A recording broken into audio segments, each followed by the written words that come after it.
মই পদত্যাগ কৰিম বুলি কৈছোঁ, ৰাজহুৱা জীৱন ত্যাগ কৰিম বুলি কৈছোঁ যে যদিহে ৰিণিকী ভূঞা শৰ্মাই এটকাও কেন্দ্ৰীয় চৰকাৰৰ পৰা পাইছে।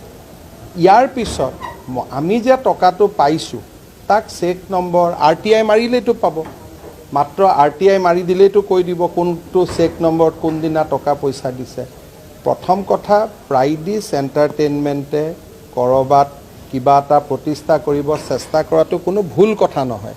গতিকে যদি সঁচাই 10 কোটি টকা পালোহেঁতেন ধুনীয়াকৈ কৈ দিয়া গ'লহেঁতেন যে 10 কোটি টকাটো পোৱা হৈছে, এইটোতো কোনো ডকাইতিৰ পইচা নহয়। গতিকে এইবিলাক বিতৰ্কটো হ'বই নোৱাৰে। ইয়াত ক'ৰ পৰা বিতৰ্ক হয় মই সেইটো কথাই বুজি নাপাওঁ। আৰু যিসকলে পাৰে মোক চেষ্টা কৰক না, মোৰ ৱাইফক টানি আনিব কিয় লাগে? মই এইটোৱে অসমৰ ৰাজনীতিৰ যিটো স্তৰটোক মই বেয়া পাওঁ। জালুকবাৰীত গৈ মোক হৰুৱাওক, অসমত গৈ মোক হৰুৱাওক, কাৰোবাৰ পত্নীক, কাৰোবাৰ ঘৈণীয়েকক এইবিলাক ৰাজনৈতিক বিতৰ্কত টানি আনে নেকি কওকচোন? কিন্তু এটা শোভাই নাপায়। বাপেক ইণ্ডাষ্ট্ৰিয়েলিষ্ট আছিল, ছোৱালীয়ে কিবা এটা কৰিব চেষ্টা কৰি আছে, কৰাত কি আপত্তি আছে? ক'তোতো চোৰ আৰু ক'ৰবাত এনেকুৱা ৰাতিপুৱাৰ পৰা কৰি দিলে যেন ৰিণিকীয়ে ক'ৰবাত বেংক ডকাইতি কৰিবহে গৈছিলে। ইমানটো গ্ৰেডত নামিব নাপায়।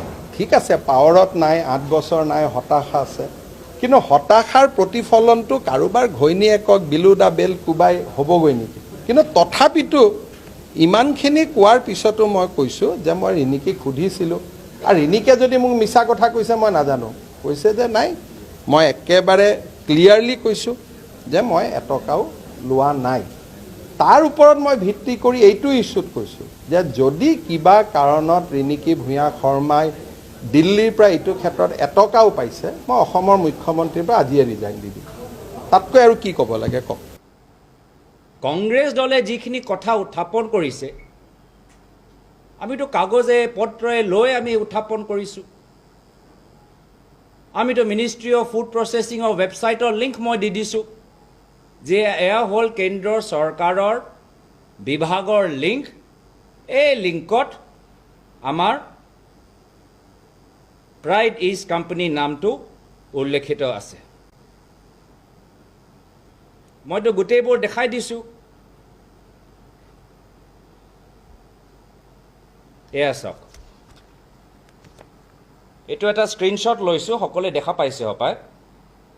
এইটো হ'ল আমাৰ এটা ডকুমেণ্ট, ৰোটেট হৈ আছে। এইটো স্ক্ৰীনশ্বট আছেই, সকলোৱে দেখা পাইছে। লগতে আমি দেখাই দিছোঁ যে আমাৰ বিজেপি দলৰ এজন সাংসদজনে সদনত সুধিছে মন্ত্ৰী কেন্দ্ৰীয় চৰকাৰ পীয়ুষ গোয়েলৰ পৰা যে অসমৰ উদ্যোগৰ কাৰণে ভাৰত চৰকাৰে কিবা অনুদান আগবঢ়াইছে নেকি। তাতো তেওঁ কেন্দ্ৰীয় চৰকাৰে নিজৰ উত্তৰত যি সদনত প্ৰকাশিত আছে, সদনৰ টেবুলত তেওঁলোকে ৰাখিছে, তাতে সেই প্ৰাইড ইষ্ট কোম্পানীৰ নাম উল্লেখ আছে। তো আমাৰ ওচৰতো কাগজ আছে যে প্ৰাইড ইষ্ট কোম্পানী মুখ্যমন্ত্ৰী মহোদয়ৰ নিউজ চেনেলে ভাৰত চৰকাৰলৈ এটা প্ৰপ'জাল পঠালে এটা নতুন উদ্যোগ আৰম্ভ কৰিবলৈ। হিমন্ত বিশ্ব শৰ্মাৰ ডাঙৰীয়াৰ নিউজ চেনেলে ভাৰত চৰকাৰৰ পৰা 10 কোটি বিচাৰিলে। তাৰ পিছত ভাৰত চৰকাৰৰ মন্ত্ৰীৰ উত্তৰ উল্লেখিত যে ভাৰত চৰকাৰে ইতিমধ্যে হিমন্ত বিশ্ব শৰ্মা ডাঙৰীয়াৰ নিউজ চেনেলৰ বাবে 10 কোটি টকা এপ্ৰুভ কৰিলে। আৰু মিনিষ্ট্ৰী অফ ফুড প্ৰচেছিং যি বিভাগে PM কিষাণ সম্পদা যোজনা ৰূপায়ণ কৰে, তেওঁলোকৰ ৱেবছাইটত লিখা আছে।